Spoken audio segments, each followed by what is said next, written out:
Hello everyone, I'm Raj. Welcome to our channel. இயரோட ஸ்ட்ரக்சரை பற்றி நம்ம பார்த்துட்டு வரோம். இதுக்கு முன்னாடி வீடியோவில் outer ear, middle ear, inner இயர்னா என்ன அப்படின்றதுக்கான வீடியோ அப்லோட் பண்ணியிருக்கோம். நீங்கள் இன்னும் அந்த வீடியோ பார்க்கல அப்படின்னா டிஸ்கிரிப்ஷன் பாக்ஸில் லிங்க் கொடுக்குறேன், போயிட்டு செக் பண்ணி பாருங்கள். இன்றைக்கி நம்ம இந்த வீடியோவில் இன்னர் இயரில் இருக்கக்கூடிய ரெண்டு முக்கியமான ஸ்ட்ரக்சரை பற்றி தான் பார்க்க போகிறோம். ஏன்னா இந்த இன்னர் இயரை எடுத்துக்கிட்டோம் அப்படின்னா அதை நம்ம ரெண்டாக பிரித்தோம். இந்த காயில்டு போர்ஷனுக்கு பேர் காக்லியா, மேலே இருக்கக்கூடிய இந்த ஸ்ட்ரக்சரை நம்ம வெஸ்டிபுலார் அப்பேரட்டஸ் அப்படின்னு சொல்லியிருந்தோம்.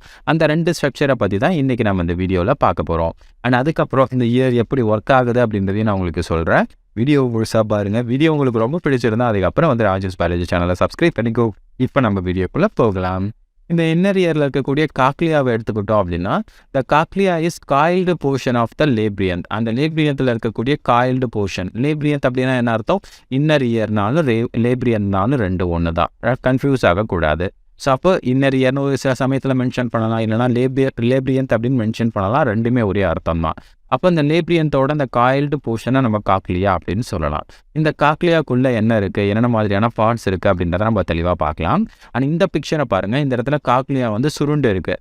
அந்த சுருண்டு இருக்கக்கூடிய ஸ்ட்ரக்சரை ஒரே ஒரு இதை மட்டும் நான் உங்களுக்கு கொடுத்துருக்கேன். ஏன்னா நம்ம படித்து புரிஞ்சுக்கணும் அப்படின்றதுக்காக இந்த டிராயிங் இந்த மாதிரி கொடுத்துருக்கேன். நானும் உங்களுக்கு ட்ரா பண்ணியும் காமிக்கிறேன். இப்போ இந்த காக்லியாவை எடுத்துக்கிட்டோம் அப்படின்னா, இந்த காக்லியா ரெண்டு லேப்ரியந்தால் ஆனது. மேலே இருக்கக்கூடியது என்ன அப்படின்னா போனி லேப்ரியந்த், போன் லைக் ஸ்ட்ரக்சரால் ஆனது, ரொம்ப ஸ்ட்ராங்காக இருக்கக்கூடியது. அண்ட் அதுக்கு அடுத்து உள்ள மெம்பரனஸ் லேப்ரியந்த் இருக்கும். It is made up of membrane. ஓகேங்களா? மேலே இருக்கக்கூடியது போனி, உள்ளே இருக்கக்கூடியது மெம்பரேன். இந்த போனி லேப்ரியந்த் எடுத்துக்கிட்டோம் அப்படின்னா அதுக்குள்ளே ஃப்ளூயிட்ஸ் ப்ரெசென்ட் ஆகிருக்கும். இந்த ஃப்ளூயிடை நம்ம பெரிலிம்ப் அப்படின்றத சொல்லியிருந்தோம். முன்னாடியே நீங்கள் வீடியோ பார்த்துருந்தீங்கன்னா உங்களுக்கு தெரிஞ்சிருக்கும். அண்ட் உள்ளே இந்த மெம்பரனஸ் லேப்ரியந்துக்குள்ளே இருக்கக்கூடியது எல்லாமே எண்டோலிம்ப் அப்படின்ற ஒரு ஃப்ளூயிட் ஃபில் ஆகிருக்கும். சரிங்களா? இது நார்மலாக அந்த லேப்ரியந்தோட ஸ்ட்ரக்சர். அண்ட் வெளியில் இருக்கக்கூடியது போனி ஸ்ட்ரக்சர், உள்ளே இருக்கக்கூடியது மெம்பரேனஸ் ஸ்ட்ரக்சர். சரிங்களா? இப்போ இந்த மெம்பரேன் இருக்குல்ல, இந்த மெம்பரேனை நம்ம டூ மெம்பரேன்ஸாக பிரிக்க முடியும். மேலே இருக்கக்கூடியது இது அப்பர் மெம்பரேன், இது லோவர் மெம்பரேன். இந்த அப்பர் மெம்பரேனுக்கு பேர் என்ன அப்படின்னா ரெசினர் மெம்பரேன் அப்படின்னு பேர். ஓகேங்களா? இதுக்கு பேர் என்னது? Resinous membrane. அண்ட் அதுக்கடுத்து கீழே இருக்கக்கூடிய இந்த மெம்பரேனை நம்ம என்ன சொல்லலாம் அப்படின்னா பேசிலார் மெம்பரேன் அப்படின்னு சொல்லலாம். ஓகேங்களா? Basilar membrane. இந்த மாதிரி டூ மெம்பரேன்ஸ் இருக்குது. ஸோ இது எல்லாத்தையும் நீங்கள் தெரிஞ்சுக்கிறோம், என்னென்ன மெம்பரேன்ஸ் இருக்குது, அதுக்கடுத்து என்னென்ன இருக்குது அப்படின்ட்டு. இதுக்கு மேலே இருக்குல்ல, இதெல்லாமே போனி ஸ்ட்ரக்சர், போனி லேப்ரியந்த். கீழே இருக்கக்கூடியது போனி லேப்ரியந்த். இதுக்குள்ளே இருக்கக்கூடியது என்னது? இது எல்லாமே பெரிலிம்ப். இங்கே இருக்கக்கூடியது எல்லாமே எண்டோலிம்ப். ஸோ அப்போ ரெசினார் மெம்பரேனுக்கும் பேசிலார் மெம்பரேனுக்கும் இடையில் எண்டோலிம்ப் இருக்குது அப்படின்றத நீங்கள் தெளிவாக புரிஞ்சுக்கணும். சரிங்களா? இப்போ நம்ம என்ன பண்ண போகிறோம் அப்படின்னா, இந்த ஸ்ட்ரக்சரை கிராஸ் செக்ஷன் எடுத்து உங்களுக்கு அங்கே கொடுத்துருக்கேன். இது கிராஸ் செக்ஷன். அப்படியே குறுக்க கட் பண்ணி பார்த்தோம் அப்படின்னா இந்த இடத்துல இருக்க மாதிரி உங்களுக்கு தெரியும். அண்ட் மேலே இருக்குல்ல, இந்த ஸ்பேஸுக்கு பேர் என்ன அப்படின்னா இதுக்கு பேர் ஸ்கேலா வெஸ்டிபுலை அப்படின்னு பேர். ஸோ அப்போ இந்த ஸ்பேஸுக்கு என்னது? ஸ்கேலா வெஸ்டிபுலை. ஸ்கேலா வெஸ்டிபுலை. அண்ட் இந்த ஸ்பேஸுக்கு என்ன அப்படின்னா ஸ்கேலா மீடியா அப்படின்னு பேர். அண்ட் இங்கே இருக்கக்கூடிய இந்த ஸ்பேஸுக்கு பேர் ஸ்கேலா டிம்பானி அப்படின்னு பேர். அப்போ 3 ஸ்பேஸ் இருக்குது. மேலே இருக்கக்கூடிய இந்த ஸ்பேஸுக்கு பேர் ஸ்கேலா வெஸ்டிபுலை, கீழே இருக்கக்கூடிய இந்த ஸ்பேஸுக்கு பேர் ஸ்கேலா மீடியா, அண்ட் இங்கே இருக்கக்கூடிய லாஸ்ட்டு ஸ்பேஸுக்கு பேர் ஸ்கேலா டிம்பானி அப்படின்னு சொல்லிட்டு 3 ஸ்பேஸ் இருக்குது. இந்த ஒவ்வொரு ஸ்பேஸ்லையும் என்னென்ன மாதிரியான ஃப்ளூயிட்ஸ் இருக்குது அப்படின்றது உங்களுக்கு தெரியும்.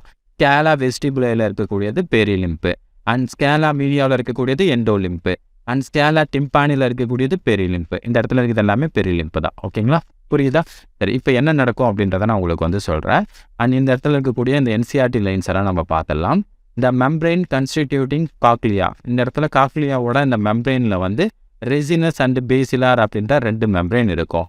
This membrane divide the surrounding perilymph fluid bony labyrinth into upper scala vestibuli and lower scala tympani. இந்த மெம்பரேன் என்ன பண்ணுது? அந்த போனி லேப்ரியந்தில் இருக்கக்கூடிய அந்த ஃப்ளூயிடுக்கு பேர் என்ன? பெரிலிம்ப். அந்த பெரிலிம்பை ரெண்டாக டிவைட் பண்ணுது. மேலே இருக்கக்கூடிய ரீஜனுக்கு பேர் ஸ்கேலா வெஸ்டிபுலை, கீழே இருக்கக்கூடிய ரீஜனுக்கு பேர் ஸ்கேலா டிம்பானி அப்படின்னு சொல்லிட்டு ரெண்டாக பிரிக்குது. அண்ட் உள்ள இந்த மெம்பரேனுக்குள்ளே இருக்கக்கூடியது, ஓகேவா, த ஸ்பேஸ் வித்தின் காக்லியா. இந்த இடத்துல காக்லியாவோட அந்த மெம்பரேனுக்குள்ளே இருக்கக்கூடிய ஸ்பேஸுக்கு பேர் ஸ்கேலா மீடியா. இந்த ஸ்கேலா மீடியா ஃபில்டு வித் எண்டோலிம்ப். ஓகேங்களா? எண்டோலிம்பில் ஃபில் ஆகிருக்கு. அடுத்து இன்னொரு விஷயம் என்ன அப்படின்னா, இங்கே பாருங்கள், இந்த பிக்சரில் தெளிவாக தெரியும். அண்ட் இது எல்லாமே என்னது? Year ossicles. ஓகேங்களா? இந்த இயர் ஆசிக்கல்ஸில் இந்த ஸ்டேப்ஸ் இன்னர் இயரோட அட்டாச் ஆகிருக்கு. இந்த இன்னர் இயரோட அட்டாச் ஆகிருக்கக்கூடிய இந்த போர்ஷன் நம்ம என்ன சொல்லலாம்? Oval window. அப்போது இந்த இடத்துல இருக்கக்கூடிய இந்த ஸ்கேலா வெஸ்டிபுலை அப்படின்றது ஓவல் விண்டோவில் முடியுது. அண்ட் அதுக்கடுத்து கீழே இருக்கக்கூடிய இந்த இடத்துல வந்து ஒரு விண்டோ இருக்கும். அதுக்கு பேர் ரவுண்டு விண்டோ. இந்த ரவுண்டு விண்டோவில் தான் வந்து கீழே இருக்கக்கூடிய ஸ்கேலா டிம்பானி அப்படின்றது வந்து முடியுது. அப்போது scala vestibuli end at the oval window. Oval விண்டோவில் வந்து எண்ட் ஆகுது. while the scala tympani terminate at the round window which open to the middle ear. இந்த இடத்துல மிடில் இயரில் ரவுண்டு விண்டோ இருக்கும். அந்த இடத்துல வந்து ஸ்கேலா டிம்பானி வந்து ஓப்பன் ஆகுது. ஓகேவா? ஸோ இது வந்து ஸ்ட்ரக்சர் எப்படி இருக்குது அப்படின்றத நான் உங்களுக்கு சொல்லியிருக்கேன். அடுத்து இதில் ஒரு முக்கியமான ஸ்ட்ரக்சர் இருக்கும். என்ன அப்படின்னா இந்த பேசிலார் மெம்பரேனில் இந்த பாருங்கள், இந்த பேசிலார் மெம்பரேனில் இருக்கக்கூடிய ஒரு முக்கியமான ஸ்ட்ரக்சர் இருக்குது. அது என்ன அப்படின்னா ஆர்கன் ஆஃப் காட்டை. இந்த ஆர்கன் ஆஃப் காட்டையை பற்றி இப்போ நம்ம டீட்டெயிலாக பார்க்கலாம். இது எந்த இடத்துல இருக்குது? பேசிலார் மெம்பரேனுக்கு மேலே வந்து அரேஞ்சாக இருக்குது. இருங்க, நான் முன்னாடி இருக்கக்கூடிய அந்த பிக்சரை வந்து காமிக்கிறேன். இங்கே பாருங்கள், இதுதான் வந்து பேசிலார் மெம்பரேன். ஓகேங்களா? இந்த பேசிலார் மெம்பரேனுக்கு மேலே வந்து சம் செல்ஸ் வந்து இந்த மாதிரி வந்து அரேஞ்சாக இருக்கும். அதை கவர் பண்ணி ஒரு மெம்பரேன் வந்து இருக்கும். சரிங்களா? இந்த மாதிரி நிறைய இந்த இடத்துல வந்து அரேஞ்சாக இருக்கும். ஸோ இதுதான் வந்து ரிசப்டார் செல்ஸ். இதுதான் வந்து சவுண்டை வந்து ரிசீவ் பண்ணி அது ஸ்டிமுலஸை வந்து பிரெயினுக்கு வந்து அனுப்பக்கூடியது. ஓகேவா? இம்பல்ஸாக வந்து பிரெயினுக்கு அனுப்பக்கூடியது. அந்த ஸ்ட்ரக்சரை இங்கே இருக்கக்கூடிய ஒரே ஒரு ஸ்ட்ரக்சரை தான் நான் உங்களுக்கு ஜூம் பண்ணி இங்கே இந்த மாதிரி வந்து வரைஞ்சிருக்கேன். சரிங்களா? அதில் என்னென்னலாம் இருக்குது அப்படின்றத நம்ம பார்க்கலாம். ஆர்கன் ஆஃப் காட்டை is structure located on the basilar membrane. இங்கே பாருங்கள், இந்த மெம்பரேனுக்கு பேர் என்ன? Basilar membrane. இந்த பேசிலார் மெம்பரேனுக்கு மேலே தான் இந்த ஆர்கன் ஆஃப் காட்டை அப்படின்ற அந்த செல்ஸ் எல்லாமே வந்து அரேஞ்சாக இருக்குது. ஓகேங்களா? இதில் குரூப் ஆஃப் செல்ஸ் அதில் என்னென்னலாம் இருக்குது அப்படின்றத நம்ம பார்க்கலாம். And organ of Corti which contain hair cells. Hair cells அப்படின்றது தான் இந்த இடத்துல ரொம்ப முக்கியமானது. இது இந்த ஹேர் செல்ஸை தான் நம்ம என்ன சொல்கிறோம்? Auditory receptors. ஆடிட்டரி ரிசப்டார்ஸ் அப்படின்றது என்ன? அந்த சவுண்டை வந்து ரிசீவ் பண்ணக்கூடிய செல்ஸுக்கு பேர் நம்ம ரிசப்டார்ஸ் அப்படின்னு சொல்லுவோம். இந்த இடத்துல ஆடியோவை, அதாவது சவுண்ட் வேவ்ஸை வந்து ரிசீவ் பண்ணுறதால இதை ஆடிட்டரி ரிசப்டார்ஸ் அப்படின்னு சொல்கிறோம். இந்த இடத்துல வந்து அரேஞ்சாக இருக்கும். இங்கே பாருங்கள், இது எல்லாமே வந்து ஏர் செல்ஸ்.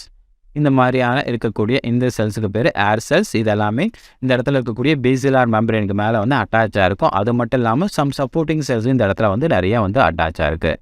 அப்போ நிறைய சப்போர்ட்டிங் செல்ஸ் இருக்குது. அது நடுவில் இந்த மாதிரியான ஹேர் செல்ஸ் இருக்குது. இந்த ஹேர் செல்ஸ் தான் வந்து ஆடிட்டரி ரிசப்டார்ஸ் அப்படின்னு சொல்கிறோம். அதாவது சவுண்டை ரிசீவ் பண்ணக்கூடிய cells. The hair cells are present in row on the internal side of the organ of Cartay. இந்த organ of Cartayயோட internal sides இந்த மாதிரி வந்து present ஆயிருக்கு.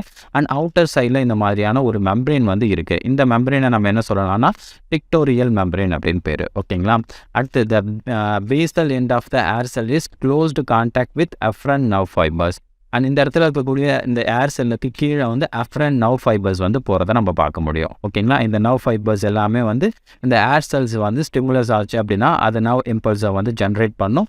அந்த இம்பல்ஸை வந்து கேரி பண்ணிக்கிட்டு கொண்டு போயிட்டு பிரெயினுக்கு வந்து கொடுக்கறதா இந்த நர்வ்ஸோட முக்கியமான வேலை. ஓகேங்களா? அடுத்து இந்த ஏர் செல் எடுத்துக்கிட்டோம் அப்படின்னா அது மேலே முக்கியமான ஒரு ஸ்ட்ரக்சர் இருக்குது. இந்த மாதிரி பாருங்கள், குட்டி குட்டியாக ஏர் மாதிரி இருக்குல்ல, இந்த ஏருக்கு பேர் வந்து ஸ்டீரியோசீலியா அப்படின்னு பேர். இந்த இடத்துல உங்களுக்கு ஒரு டவுட் வரலாம், ஸ்டீலியானா என்ன, ஸ்டீலியானா என்ன அப்படின்னு சொல்லிட்டு உங்களுக்கு டவுட் வரலாம். இதுக்கு முன்னாடி வந்து சிலியானா என்ன அப்படின்றத பார்த்துருப்பீங்க. ஒரு செல் இருக்கும், அந்த செல்லுக்கு மேலே வந்து நிறைய ஹேர் லைக் ஸ்ட்ரக்சர் இருக்கும். அதை நம்ம சிலியா அப்படின்னு சொல்லலாம். இந்த சிலியா அப்படின்றது எப்போவுமே வந்து மூவ் ஆகிட்டே இருக்கும், கண்டினியூஸாக வந்து மூவ் ஆகிட்டே இருக்கக்கூடியது. பட் இதே மாதிரி ஒரு செல் இருக்குது, அந்த செல்லுக்கு மேலே வந்து இந்த மாதிரியான ஹேர் லைக் ஸ்ட்ரக்சர் இருக்குது. இது எப்போவுமே வந்து மூவ் ஆகாது. ஏதாவது ஒரு ஸ்டிமுலஸ் வந்தால் மட்டும்தான் வந்து மூவ் ஆச்சு அப்படின்னா தட் இஸ் ஸ்டீரியோசீலியா. இப்போ நீங்கள் ஒரு வாட்டர் இருக்குது, அந்த வாட்டரில் ஒரு பேப்பரை போடுறீங்க, அந்த வாட்டரில் எந்த ஒரு வேவ்ஸுமே வரலை அப்படின்னா அந்த பேப்பர் வந்து நகராது. இப்போ அதுவே வந்து அந்த வாட்டரில் வந்து ஒரு சின்ன கல் போட்டிங்க அப்படின்னா வேவ்ஸ் வரும். அந்த வேவ்ஸ் வர்றதால அந்த பேப்பர் வந்து நகரதை நீங்கள் பார்க்க முடியும். ஸோ அதே மாதிரி தான் இந்த இடத்துல வந்து இருக்கக்கூடிய இந்த சிலியாஸ் அப்படின்றது வந்து எப்போவுமே நகராது. ஏதாவது ஒரு சில ஸ்டிமுலஸ் வந்தால் மட்டும்தான் வந்து நகரும். ஸ்டிமுலஸ்னால் என்ன? அதை வந்து நகர்த்தக்கூடிய ஸ்ட்ரக்சர் ஏதாவது வந்துச்சு அப்படின்னா அப்போ தான் வந்து அது நகரும். மற்ற சமயங்களில் வந்து அது நகராது. அதனால் அதுக்கு பேர் ஸ்டீரியோசீலியா. நார்மலாக சிலியா அப்படின்னா அது எப்போவுமே வந்து நகரும். அப்போ stereocilia are projected from the apical part of each hair cell. ஒவ்வொரு ஏர் செல்லையும் இந்த மாதிரி ஸ்டீரியோசிலியா இருக்கிறத நம்ம பார்க்க முடியுது. ஓகேங்களா? அண்ட் அதுக்கப்புறம் இந்த இடத்துல பாருங்கள், above the row of the air cells thin elastic membrane is called dictorial membrane. இதுக்கு மேலே இருக்கக்கூடிய இந்த thin elastic membrane இருக்கக்கூடிய dictorial membrane. இப்போ இந்த ஏர் செல்ஸ் வந்து என்ன பண்ணும் அப்படின்னா நம்மளுடைய சவுண்ட் வேவ்ஸ் வருதில்ல, ஸோ அந்த சவுண்ட் வேவ்ஸ் எல்லாத்தையுமே நம்மளுடைய இயர் ஆசிக்கல்ஸ் வந்து ஆம்ப்ளிஃபை பண்ணும். ஆம்ப்ளிஃபை பண்ணி அதாவது ஓவல் விண்டோவுக்கு கொடுக்கும். ரவுண்டு விண்டோ கூடாது, ஓவல் விண்டோவுக்கு கொடுக்கும். இந்த இடத்துல பாருங்கள், இதை நம்ம ஓவல் விண்டோ அப்படின்னு சொல்கிறோம். இந்த இடத்துல வந்து நம்மளுடைய இயர்போன்ஸ் வந்து அந்த சவுண்ட் வேவ்ஸை வந்து கொடுக்கும். அப்போ சவுண்ட் வேவ்ஸ் வந்து இது வழியாக வந்து ட்ராவல் ஆகும்போது என்ன ஆகுது அப்படின்னா ஒரு வேவ்ஸை வந்து ஃபார்ம் பண்ணுது. ஓகேங்களா? ஸோ அந்த வேவ்ஸ் வந்து ஒரு வைப்ரேஷனை வந்து ஃபார்ம் பண்ணுது. ஸோ அதனால் என்ன ஆகும் அப்படின்னா அந்த வேவ்ஸ் வந்து இந்த வழியாக போயிட்டு இப்படி பின்னாடி மறுபடியும் ட்ராவல் ஆகி வரும்போது என்ன ஆகுது அப்படின்னா இந்த இடத்துல இருக்கக்கூடிய பேசிலார் மெம்பரேனுக்கு வந்து ஒரு வைப்ரேஷனை வந்து கொடுக்குது. அதனால் பேசிலார் மெம்பரேன் என்ன ஆகுது அப்படின்னா அப்பர் சைடில் வந்து நகர ஆரம்பிக்குது. இது நகரும்போது இந்த இடத்துல இருக்கக்கூடிய இந்த ஸ்டீரியோசீலியாஸ் எல்லாமே டிக்டோரியல் மெம்பரேன் மேலே வந்து டச் ஆகுது. இந்த மாதிரி டச் ஆகிறதால அந்த இடத்துல ஸ்டிமுலஸ் வந்து கிரியேட் ஆக ஆரம்பிக்குது. நவ் இம்பல்ஸ் வந்து ஜெனரேட் ஆக ஆரம்பிக்குது. ஸோ அப்போ இந்த செல்ஸ் எல்லாமே இம்பல்ஸை வந்து ஜெனரேட் பண்ணி நர்வ்ஸ்க்கு வந்து கொடுக்குது. நர்வ்ஸ் வந்து அதை கொண்டு போயிட்டு நம்மளுடைய பிரெயினுக்கு வந்து கொடுக்குது. இதனால தான் நமக்கு வந்து அந்த சவுண்டு வந்து கேட்குது. ஓகேவா? ஸோ இதுதான் வந்து ஆர்கன் ஆஃப் காட்டையோட முக்கியமான வேலை. அடுத்து நம்ம பார்க்கக்கூடியது வெஸ்டிபுலார் அப்பேரட்டஸ். வெஸ்டிபுலார் அப்பேரட்டஸ் அப்படின்றது எந்த இடத்துல இருக்குது அப்படின்னா அங்கே பாருங்கள், மேலே இருக்குல்ல, இந்த மிக்கி மவுஸோட காது மாதிரி இருக்குல்ல, இந்த ஸ்ட்ரக்சருக்கு பேர் தான் vestibular அப்பேரட்டஸ். The complex system called vestibular apparatus located above the cochlea. காக்லியாவுக்கு மேலே இருக்கக்கூடிய இந்த ஸ்ட்ரக்சரை நம்ம vestibular apparatus அப்படின்னு சொல்கிறோம். And the vestibular apparatus is composed of 3 semicircular canals and otolith organ. இந்த otolith organனா என்ன அப்படின்றத நான் உங்களுக்கு வந்து பின்னாடி வந்து சொல்கிறேன். இப்போதைக்கு செமி சர்க்குலர் கெனால்ஸ்னால் என்ன, இந்த இடத்துல பாருங்கள், இது ஒவ்வொன்றுமே ஒரு கெனால். ஓகேங்களா? செமி சர்க்குலராக இருக்குது, ஃபுல்லாக சர்க்குலராக இல்லாமல் பாதி தான் வந்து சர்க்குலர் ஷேப்பில் வந்து இருக்குது. அதனால் இது நம்ம செமி சர்க்குலர் கெனால்ஸ் அப்படின்னு சொல்கிறோம். Each semi circular canal contain endolymph. இதுக்குள்ளே வந்து என்ன இருக்கும் அப்படின்னா அந்த இடத்துல பாருங்கள் மெம்பரேனஸ் பார்ட் இருக்குது. இந்த மெம்பரேனஸ் பார்ட்டுக்குள்ளே வந்து எண்டோலிம்ப் வந்து இருக்கும், வெளியில் வந்து பெரிலிம்ப் வந்து இருக்கும். ஓகேங்களா? And each semi circular canal contain endolymph and are kept in the surrounding perilymph. இது சுற்றி வந்து பெரிலிம்ப் வந்து ப்ரெசென்ட்டாக இருக்கும். ஓகேவா? அடுத்து the base of the canal is swollen. இந்த இடத்துல பாருங்கள், அதோடைய பேஸ் எல்லாமே இந்த மாதிரி ஸ்வாலனாக இருக்குது. இந்த ஸ்வாலனாக இருக்கக்கூடிய ஸ்ட்ரக்சருக்கு பேர் ஆம்புலா. ஓகேவா? இந்த ஆம்புலாக்குள்ளே தான் வந்து அந்த சென்சரி செல்ஸ் எல்லாமே வந்து ப்ரெசென்ட் ஆகிருக்கும். அப்புறம் each ஆம்புலா as a sensory area. இந்த ஆம்புலாவில் வந்து சென்சரி ஏரியாஸ் இருக்கும். உள்ளே பாருங்கள், ஸோ இது ஆம்புலா, இந்த வெள்ளனுக்கு பேர் வந்து ஆம்புலா. இந்த ஆம்புலாக்குள்ளே வந்து இந்த மாதிரியான ஸ்ட்ரக்சர்ஸ் இருக்குது. இதை நம்ம என்ன சொல்லலாம்னா கிறிஸ்டா ஆம்புலரிஸ் அப்படின்னு சொல்லலாம். இந்த கிறிஸ்டா ஆம்புலரிஸ்க்குள்ளே வந்து நிறைய சென்சரி ஏர் செல்ஸ் வந்து இருக்கும். இந்த சென்சரி ஏர் செல்ஸ் என்ன பண்ணுது அப்படின்னா நம்மளுடைய மூவ்மெண்ட், நம்மளுடைய பாடியோட மூவ்மெண்ட், அந்த ரொட்டேஷனல் இது எல்லாத்துக்குமே வந்து ஹெல்ப் பண்ணுது. குறிப்பாக இந்த ஆம்புலாவில் இருக்கக்கூடிய இந்த செல்ஸ் எல்லாமே எதுக்கு ஹெல்ப் பண்ணுது அப்படின்னா the function of this canal is detect rotational movement of the head. நம்மளுடைய தலை வந்து ரொட்டேஷன் ஆகிறது, நம்ம திரும்புறது, இந்த மாதிரி நம்மளுடைய ரொட்டேஷனல் மூவ்மெண்ட்டுக்கு வந்து இது ஹெல்ப் பண்ணுது. நம்மளுடைய தலையை வந்து திருப்பும் போது என்ன ஆகுது அப்படின்னா இங்கே இருக்கக்கூடிய ஹேர் செல்ஸில் வந்து அந்த ஃப்ளூயிட் வந்து போகிறதால இது வந்து எல்லாமே இந்த பக்கம் டைரெக்ஷனாக வந்து நகர ஆரம்பிக்குது. இப்போ நம்ம கண்டினியூஸாக வந்து ஒரு டைரெக்ஷனில் வந்து ரொட்டேட் ஆகிட்டே இருக்கும். ரொட்டேட் ஆகிட்டே இருந்தோம் அப்படின்னா அப்படியே நின்னோம் அப்படின்னா நமக்கு வந்து தலை சுற்றுற மாதிரி இருக்கும். அதுக்கான ரீசன் என்ன, அதுக்குள்ளே இருக்கக்கூடிய அந்த ஃப்ளூயிட் வந்து கண்டினியூஸாக வந்து இந்த மாதிரி மூவ் ஆகிட்டே இருக்கும். இந்த மாதிரி வந்து மூவ் ஆகிட்டே இருக்கும். அப்படி மூவ் ஆகிட்டே இருக்கும்போது இந்த இடத்துல வந்து இங்கே இருக்கக்கூடிய ஹேர் செல்ஸ் எல்லாமே கொஞ்சம் நகர்ந்துக்கிட்டே இருக்கும். அதனால தான் நம்ம வந்து உடனே இந்த மாதிரி ரொட்டேட் ஆகிட்டு நிற்கும் போது நமக்கு தலை சுற்றுற மாதிரி இருக்குது. சரிங்களா? அப்போ இந்த வெஸ்டிபுலார் அப்பேரட்டஸில் இருக்கக்கூடியது முக்கியமானது என்ன அப்படின்னா இந்த ஆம்புலார் ரீஜனில் இருக்கக்கூடிய ஹேர் செல்ஸ். இந்த ஹேர் செல்ஸ் வந்து எதுக்கு யூஸ் ஆகுது அப்படின்னா நம்மளுடைய ரொட்டேஷனல் மூவ்மெண்ட், ஹெட்டோட ரொட்டேஷனல் மூவ்மெண்ட், நம்ம திரும்பி பார்க்குறோம், பின்னாடி திரும்பி பார்க்குறோம், அது எல்லாத்துக்குமே இதுதான் வந்து யூஸ்ஃபுல்லாக இருக்குது. இங்கே பாருங்கள், இப்போ நம்ம வந்து தலையை வந்து திருப்பும் போது அந்த இடத்துல இருக்கக்கூடிய அந்த ஃப்ளூயிட்ஸ் எல்லாமே வந்து இந்த மாதிரி மூவ் ஆகுது. ஆம்புலார் ரீஜனுக்கு வந்து மூவ் ஆகுது. ஆம்புலார் ரீஜனுக்கு வந்ததுக்கப்புறம் அங்கே இருக்கக்கூடிய ஹேர் செல்ஸ் எல்லாமே மூவ் ஆகுது. ஸோ அதனால தான் நம்மளுடைய ஹெட் வந்து நம்மளால் கரெக்டாக வந்து மூவ் பண்ண முடியுது. ஸோ அப்போ நம்மளுடைய பாடியில் இருக்கக்கூடிய இந்த மூவ்மெண்ட்டுக்கெலாம் வந்து யார் ஹெல்ப் பண்ணுறாங்க அப்படின்னா இங்கே இருக்கக்கூடிய வெஸ்டிபுலார் அப்பேரட்டஸ் தான் வந்து ஹெல்ப் பண்ணுது. குறிப்பாக வெஸ்டிபுலார் அப்பேரட்டஸில் இந்த ஆம்புலார் ரீஜனில் இருக்கக்கூடிய ஏர் செல்ஸ் வந்து எதுக்கு யூஸ் ஆகுதுன்னு தெரியுதா, நம்மளுடைய ஹெட்டோட ரொட்டேஷனல் மூவ்மெண்ட்டுக்கு வந்து ஹெல்ப் பண்ணுது.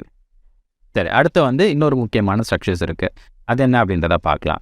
அண்ட் இது எல்லாமே ஆம்புலார் ரீஜன். இந்த ஆம்புலார் ரீஜனில் இருக்கக்கூடிய அந்த ஏர் செல்ஸ் எல்லாமே நம்மளோட ஹெட்டோட ரொட்டேஷனல் மூவ்மெண்ட்டுக்கு ஹெல்ப் பண்ணுது. அடுத்து அதுக்கு கீழே வந்து பாருங்கள், இந்த மாதிரி 2 ஸ்ட்ரக்சர் இருக்கும். இதை நம்ம என்ன சொல்லலாம் அப்படின்னா யூட்ரிக்கல் அண்டு சாக்யூல் அப்படின்னு சொல்லலாம். அப்போ the saccule and utricle contain equilibrium receptor region called maculae. இதுக்குள்ளே ஒரு சின்ன ரீஜன் இருக்கும். இந்த ரீஜனை நம்ம மேக்குலா அப்படின்னு சொல்லலாம். இந்த மேக்குலா அப்படின்றது வந்து ஒரு ரிசப்டார் ரீஜன். ரிசப்டார் ரீஜன்ஸ்னால் என்ன, அதுக்குள்ளே வந்து ரிசப்டார் செல்ஸ் வந்து ப்ரெசண்ட்டாக இருக்கும். த மேக்குலே கண்டெயின் ஹேர் செல்ஸ். அதில் வந்து என்ன இருக்குது, ஹேர் செல்ஸ் வந்து ப்ரெசென்ட் ஆகிருக்குங்க பாருங்கள். இந்த மேக்குலேவை தான் இங்கே ஜூம் பண்ணி காமிச்சிருக்காங்க. அதில் நிறைய ஹேர் செல்ஸ் இருக்கிறத நம்ம பார்க்க முடியுது. ஓகேவா? இந்த ஹேர் செல்ஸ் வந்து எப்படி இருக்கும் அப்படின்னா, ஒரு ஜெலாட்டினஸ் மெம்பரேனில் வந்து அப்படியே எம்பட் ஆகிருக்கும். ஜெலாட்டினஸ் மெம்பரேன்னா என்ன, இது கொஞ்சம் ஃப்ளூயிட் மாதிரி இல்லாமல் கொஞ்சம் கெட்டியாக வந்து இருக்கும். ஸோ அதை தான் நம்ம ஜெலாட்டினஸ் மெம்பரேன் அப்படின்னு சொல்கிறோம். இந்த மெம்பரேனுக்கு பேர் ஆட்டோலித் மெம்பரேன். ஓகேவா? These hair cells are embedded in gelatinous otolith membrane. அந்த மெம்பரேனில் வந்து இந்த மாதிரி எம்பட் ஆகிருக்கு. That contain small calcareous particles. இதுக்கு மேலே வந்து ஸ்மால் கால்கரியஸ் பார்ட்டிகல்ஸ் இருக்கும். இந்த பார்ட்டிகல்ஸை தான் நம்ம ஆட்டோலித் அப்படின்னு சொல்கிறோம். முன்னாடி ஆட்டோலித்னா என்னன்னு சொல்லியிருந்தாலும் அது இதுதான், கால்கரியஸ் பார்ட்டிகல்ஸ். இந்த மாதிரி மேலே வந்து ப்ரெசென்ட்டாக இருக்கும். இதுக்கு மேலே இந்த ஆட்டோலித் மெம்பரேனுக்கு மேலே வந்து ப்ரெசென்ட்டாக இருக்குது. ஓகேவா? இதெல்லாமே எதுக்கு யூஸ் ஆகுது, they are involve in detecting the linear movement of the ஹெட்டோட லீனியர் மூவ்மெண்ட்டுக்கு வந்து ஹெல்ப் பண்ணுது. நம்ம இப்போ வேகமாக ரன்னிங்கில் ஓடுறோம் அப்படின்னா ஸோ அதுக்கு வந்து ஹெல்ப் பண்ணுது. சேம் டைம் வந்து நம்ம இப்போ கீழே அந்த மாதிரி வந்து குனிகிறோம். ஸோ அப்படி குனியும் போது என்ன ஆகுது அப்படின்னா, இது எல்லாமே இந்த டைரெக்ஷனில் வந்து போகுது. ஸோ அப்படி போகும்போது நம்மளுடைய ஹெட்டை வந்து ஒரே டைரெக்ஷனில் வந்து கொண்டு போகிறதுக்கு வந்து ஹெல்ப் பண்ணுது. ஸோ அந்த மாதிரி கீழே குனிகிறது, மேலே எழுந்துறது, அந்த மாதிரியான பாடி பேலன்ஸ்க்கு வந்து யார் ஹெல்ப் பண்ணுறாங்கன்னா, இங்கே இருக்கக்கூடிய இந்த யூட்ரிக்கல் அண்ட் சாக்குலரில் இருக்கக்கூடிய ரிசெப்டார் செல்ஸ் தான் வந்து ஹெல்ப் பண்ணுது. இதுதான் வந்து வெஸ்டிபுலர் அப்பரேட்டஸோட முக்கியமான வேலை. ஓகேங்களா? ஸோ அப்போ வெஸ்டிபுலர் அப்பரேட்டஸ்னால் என்ன அப்படின்றது உங்களுக்கு தெரிஞ்சிருக்கும். இது எல்லாமே பாடி பேலன்ஸ்க்கு வந்து ஹெல்ப் பண்ணுது. அண்ட் மேலே இருக்கக்கூடிய இந்த ஆம்புலா ரீஜனில் இருக்கக்கூடிய ஏர் செல்ஸ் எல்லாமே ரொட்டேஷனல் மூவ்மெண்ட். நம்மளுடைய தலை ரொட்டேட் ஆகிறது, பின்னாடி திரும்பி பார்க்கறது, முன்னாடி பார்க்கறது. ஸோ நம்மளுடைய தலை வந்து ரொட்டேட் ஆகிறதுக்கு ஹெல்ப் பண்ணுது. அண்ட் இங்கே இருக்கக்கூடிய இந்த யூட்ரிக்கல் அண்ட் சாக்குலர் எல்லாமே லீனியர் மூவ்மெண்ட். நம்மளுடைய ஹெட் வந்து ஒரே டைரெக்ஷனில் ஸ்ட்ரைட்டாக வந்து மூவ் ஆகிறதுக்கு வந்து ஹெல்ப் பண்ணுது. நம்ம இப்போ கீழே குனியும் போது என்ன ஆகுது, நம்மளுடைய ஹெட் வந்து அப்படியே கீழே தொங்கிடுதா, கிடையாது. அப்படியே ஒரு லீனியர் மூவ்மெண்ட்டில் வந்து நம்மளுடைய ஹெட் வந்து மூவ் ஆகுது. அதுக்கு எல்லாத்துக்குமே வந்து இங்கே இருக்கக்கூடிய இந்த ஸ்ட்ரக்சர் தான் வந்து காரணம். இதில் இருக்கக்கூடிய ரிசெப்டார் செல்ஸ் தான் வந்து காரணம். அந்த ரிசெப்டார் செல்ஸ் எப்படி இருக்குது, ஒரு ஹேர் செல்ஸ் இருக்குது, அதுக்கு மேலே வந்து ஆட்டோலித் மெம்பரேன் இருக்குது. இந்த மெம்பரேன் வந்து ஜெலாட்டினஸ் மெம்பரேன். அதுக்கு மேலே வந்து கால்கரியஸ் பார்ட்டிகல்ஸ் இருக்குது. அதை நம்ம ஆட்டோலித் அப்படின்னு சொல்கிறோம். ஓகேவா? இங்கே பாருங்கள், நம்ம கீழே குனியும் போது அது எல்லாமே எப்படி மூவ் ஆகுதுன்ட்டு. இது மூலமாக இதுக்கு வந்து இம்பல்ஸ் வந்து இதனால் இந்த செல்ஸில் வந்து ஜெனரேட் ஆகுது. அந்த இம்பல்ஸ் எல்லாமே வந்து நர்வ்ஸ் வந்து கண்டக்ட் பண்ணி கொண்டு போயிட்டு நம்மளுடைய பிரெயினுக்கு வந்து கொடுக்குது. ஸோ இதுதான் வந்து இயரோட இன்டர்னல் ஸ்ட்ரக்சர்ஸ் எல்லாமே நான் உங்களுக்கு வந்து சொல்லியிருக்கேன். அடுத்து வந்து இயர் எப்படி ஒர்க் ஆகுது அப்படின்றத நம்ம பார்க்கலாம். மெக்கானிசம் ஆஃப் இயரிங், நம்மளுடைய இயர் எப்படி ஒர்க் ஆகுது அப்படின்றத நம்ம பார்க்கலாம். முதல்ல நம்மளுடைய எக்ஸ்டர்னல் இயர், இது வந்து நம்ம பின்னா அப்படின்னு சொன்னோம். இந்த பின்னா வந்து என்ன பண்ணுது, சவுண்ட் வேவ்ஸை வந்து கலெக்ட் பண்ணுது. கலெக்ட் பண்ண அந்த சவுண்ட் வேவ்ஸ் எல்லாமே ஆடிட்டரி மீட்டர்ஸ் வழியாக உள்ளே என்டர் ஆகுது. இதை நம்ம ஆடிட்டரி கெனால் இல்லைனா இயர் கெனால் அப்படின்னு சொல்லலாம். இது வழியாக சவுண்ட் வேவ்ஸ் எல்லாமே வந்து போகுது. அப்போ sound waves reach tympanic membrane வியா இயர் கெனால். இயர் கெனால் வழியாக இங்கே இருக்கக்கூடிய டிம்பானிக் மெம்பரேனுக்கு போகுது. இந்த டிம்பானிக் மெம்பரேன் அதனால் என்ன ஆகுது, வைப்ரேட் ஆக ஆரம்பிக்குது. இந்த டிம்பானிக் மெம்பரேன் வைப்ரேட் ஆகிறதால சவுண்ட் வேவ்ஸ் வந்து ஆம்பிளிஃபிகேஷன் நடக்குது. அந்த சவுண்ட் வேவ்ஸ் வந்து கொஞ்சம் ஆம்பிளிஃபிகேஷன் வந்து நடந்ததுக்கப்புறம் அண்ட் பக்கத்தில் இருக்கக்கூடிய அந்த இயர் ஆசிகல்ஸ்க்கு எல்லாமே மூவ் ஆகுது. அப்போ அந்த வைப்ரேஷன் டிரான்ஸ்மிட் டு இயர் ஆசிகல்ஸ். அப்போ இயர் ஆசிகல்ஸுக்கு வந்து போனதுக்கப்புறம் அந்த இடத்துல இன்னமும் வந்து சவுண்ட் வேவ்ஸ் எல்லாமே வந்து ஆம்ப்ளிஃபை பண்ணப்படுது. ஆம்ப்ளிஃபை பண்ண அந்த சவுண்ட்ஸ் எல்லாமே எங்கே போகுதுன்னா இன்னர் இயருக்கு போகுது. அந்த இடத்துல இன்னர் இயரில் ஒரு ஓவல் விண்டோ அப்படின்ற ஒரு ஓப்பனிங் இருக்கும். இதுதான் வந்து இன்னர் இயர். ஓகேங்களா? அந்த இடத்துல வந்து ஓவல் விண்டோ அப்படின்ற ஒரு ஓப்பனிங் இருக்கும். ஏன்னா அது பார்க்கறதுக்கு இந்த மாதிரி ஓவல் ஷேப்பில் இருக்கிறதால அதுக்கு பேர் ஓவல் விண்டோ. அந்த இடத்துல வந்து ஓப்பன் ஆகுது. சரிங்களா? அந்த இடத்துல ஓவல் விண்டோவுக்கு வந்து ஓப்பன் ஆனதுக்கப்புறம் எப்படி இருக்கும், இதுதான் வந்து இன்னர் இயர்னு வச்சுக்கோங்க.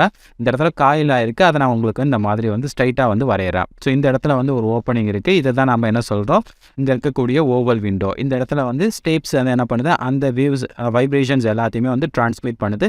இதுக்குள்ளே வந்து ஃப்ளூயிட் இருக்கும். எனது பெரிலிம்ப் அப்படின்ற ஃப்ளூயிட் வந்து இருக்கும். அப்போது அந்த பெரிலிம்ப் கிட்ட அந்த வைப்ரேஷன் வந்ததுக்கப்புறம் என்ன ஆகுது அப்படின்னா, அது எல்லாமே வந்து வைப்ரேட் ஆக ஆரம்பிக்குது. அப்போ இந்த இடத்துல வந்து ஓவல் விண்டோ வழியாக அந்த வைப்ரேஷன் எல்லாமே வந்து டிரான்ஸ்மிட் ஆனதுக்கப்புறம் அது எங்கே போகுது, பெரிலிம்ப் இந்த ஸ்கேலா வெஸ்டிபுலை. ஸ்கேலா வெஸ்டி இந்த ரீஜனுக்கு பேர் ஸ்கேலா வெஸ்டிபுலை, இந்த ரீஜனுக்கு பேர் ஸ்கேலா மீடியா அண்ட் கீழே இருக்கக்கூடியது ஸ்கேலா டிம்பானி. அப்போ ஸ்கேலா வெஸ்டிபுலை அப்படின்ற ரீஜனுக்கு போயிட்டு அந்த இடத்துல வந்து வைப்ரேட்ஸை வந்து ஃபார்ம் பண்ணுது. அப்போ அந்த ஃப்ளூயிட் எல்லாமே வந்து வைப்ரேட் ஆகிட்டு இந்த டைரெக்ஷனில் போயிட்டு அப்படியே ரிட்டர்ன் வந்து கீழே வருது. அண்ட் இங்கே இருக்கக்கூடியதை நம்ம என்ன சொன்னோம், ரவுண்டு விண்டோ அப்படின்னு சொன்னோம். இந்த இடத்துக்கு கீழே வரும்பொழுது என்ன ஆகுது அப்படின்றத இப்போ பார்க்கலாம். Vibration reach the scala tympani. இப்போ இந்த ஸ்கேலா டிம்பானி அப்படின்ற கீழே இருக்கக்கூடிய அந்த போர்ஷனுக்கு வைப்ரேஷன் வருது. And force the basilar membrane to vibrate. இந்த இடத்துல பாருங்கள், இது என்னது பேசிலார் மெம்பரேன். இந்த பேசிலார் மெம்பரேனை வந்து வைப்ரேஷனை வந்து கிரியேட் பண்ணுது. இப்போ இந்த பேசிலார் மெம்பரேன் வந்து வைப்ரேட் ஆகும்போது என்ன ஆகுது? இங்கே பாருங்கள், பேசிலார் மெம்பரேன் வந்து அந்த வைப்ரேஷனை வந்து வாங்கும்போது அப்பர் டைரக்ஷனை நோக்கி நகருது. அப்போ நகரும்போது அதில் இருக்கக்கூடிய அந்த ஹேர் எண்டிங்ஸ் எல்லாமே என்ன ஆகுது? சென்சரி செல்ஸ், அந்த ஏர் செல்ஸ் எல்லாமே என்ன ஆகுது? டிக்டோரியல் மெம்பரேனை நோக்கி வந்து ப்ரெஸ் ஆகுது. இங்கே பாருங்கள், டிக்டோரியல் மெம்பரேன் அதை நோக்கி வந்து ப்ரெஸ் ஆகுது. இந்த மாதிரி வந்து ப்ரெஸ் ஆகும்போது என்ன நடக்குது அப்படின்னா, சென்சரி ஏர் செல்ஸ் எல்லாமே வந்து எக்ஸைட் ஆக ஆரம்பிக்குது. அதாவது எல்லாமே இம்பல்ஸ் எல்லாத்தையுமே வந்து இது சென்ஸ் பண்ணி அதெல்லாம் டீபோலரைசேஷன் ஆக ஆரம்பிக்குது. அந்த இம்பல்ஸ் எல்லாத்தையுமே நம்மளுடைய நர்வ் செல்ஸுக்கு வந்து அது கொடுக்க ஆரம்பிக்கும். அப்போ ஆடிட்டரி நர்வ்ஸ் என்ன பண்ணுது? Carry the impulse to the auditory center of brain. நம்மளுடைய பிரைனோட ஆடிட்டரி சென்டருக்கு அந்த ஆடிட்டரி நர்வ்ஸுங்க இருக்குது பாருங்கள், இந்த நர்வ்ஸ் எல்லாமே கேரி பண்ணிட்டு போகும். அதுக்கப்புறம் ஃபைனலாக நமக்கு ஹியரிங். ஸோ நம்மளுடைய இயர் வந்து ஒர்க் ஆக ஆரம்பிச்சிருச்சு. அந்த சவுண்ட் வேவ்ஸ் வந்து நம்மளுடைய பிரெயினுக்கு போனதுக்கப்புறம் அதை அனலைஸ் பண்ணி அது என்ன மாதிரியான சவுண்ட் அப்படின்றத நம்ம கண்டுபிடிச்சிருவோம். ஓகேங்களா? ஸோ அப்போ மெயினாக என்ன நடக்குதுன்னு தெரியுதா? இந்த சவுண்ட் வேவ்ஸ் எல்லாமே இந்த இடத்துல ஆம்பிளிஃபிகேஷன் நடந்து வரும்போது இங்கே இருக்கக்கூடிய ஃப்ளூயிட்ஸ் எல்லாமே வந்து ஒரு வேவ்ஸ் மாதிரி ஒரு வைப்ரேஷன்ஸை வந்து ஃபார்ம் பண்ணுது. இது எல்லாமே அப்படியே வந்து கீழே கேலா டிம்பானிக் வந்ததுக்கப்புறம் அங்கே இருக்கக்கூடிய இந்த இடத்துல வந்து அந்த பேசிலார் மெம்பரேன் எல்லாமே என்ன ஆகுது? வைப்ரேட் ஆக ஆரம்பிக்குது. ஸோ அந்த பேசிலார் மெம்பரேன் வந்து வைப்ரேட் ஆகும்போது என்ன நடக்குது அப்படின்னு பாருங்கள். அந்த செல்ஸ் ஏர் செல்ஸ் எல்லாமே மேலே போகுது. இங்கே இருக்கக்கூடிய இந்த டிக்டோரியல் மெம்பரேனில் வந்து அது டச் ஆகுது. டச் ஆகிறதால என்ன நடக்குது அப்படின்னா, அந்த இடத்துல வந்து ஆக்ஷன் பொட்டென்ஷியல் வந்து ஜெனரேட் ஆகுது. அதாவது நர்வ்ஸ், அதாவது இங்கே இருக்கக்கூடிய ஏர் செல்ஸ் எல்லாமே எக்ஸைட் ஆகுது. எக்ஸைட் மீன்ஸ் அந்த இடத்துல ஆக்ஷன் பொட்டென்ஷியல் வந்து ஜெனரேட் ஆகுது. ஆக்ஷன் பொட்டென்ஷியல்னா என்ன அப்படின்றது உங்களுக்கு தெரிஞ்சிருக்கும், இதுக்கு முன்னாடி நடத்திருக்கு. அந்த ஆக்ஷன் பொட்டென்ஷியல் ஜெனரேட் ஆனதுக்கப்புறம் என்ன பண்ணுது? அது எல்லாத்தையுமே வந்து அங்கே இருக்கக்கூடிய ஆடிட்டரி நர்வ்ஸ், இங்கே இருக்க பாருங்கள், அந்த ஆடிட்டரி நர்வ்ஸ்க்கு வந்து போகுது. அந்த ஆடிட்டரி நர்வ்ஸ் அந்த இம்பல்ஸ் எல்லாத்தையும் கொண்டு போய் நம்மளுடைய பிரெயினுக்கு கிடைக்குது. ஃபைனலாக அது என்ன மாதிரியான சவுண்ட் அப்படின்றத நம்ம தெரிஞ்சுக்கலாம். இப்படி தான் நம்மளுடைய இயர் வந்து ஒர்க் ஆகுது. ஸோ இதில் உங்களுக்கு ஏதாவது சந்தேகங்கள் இருந்ததுன்னா கமெண்ட்டில் வந்து சொல்லுங்கள். இதோட இயர் அப்படின்ற இந்த ஆர்கன் வந்து முடியுது. ஓகேங்களா? இதுக்கு முன்னாடி நம்ம ஐயை பார்த்தோம். இப்போ வந்து இயர் அப்படின்ற ஆர்கனை பற்றி நம்ம பார்த்து முடிச்சிட்டோம். சரிங்களா? அண்ட் அடுத்த வீடியோவில் இன்னும் ஒரு சில ஆர்கன்ஸ் இருக்குது, அதை நம்ம பார்த்தோம் அப்படின்னா இந்த சாப்டர் வந்து ஓவர். அது என்ன அப்படின்றத அடுத்த வீடியோவில் பார்க்கலாம்.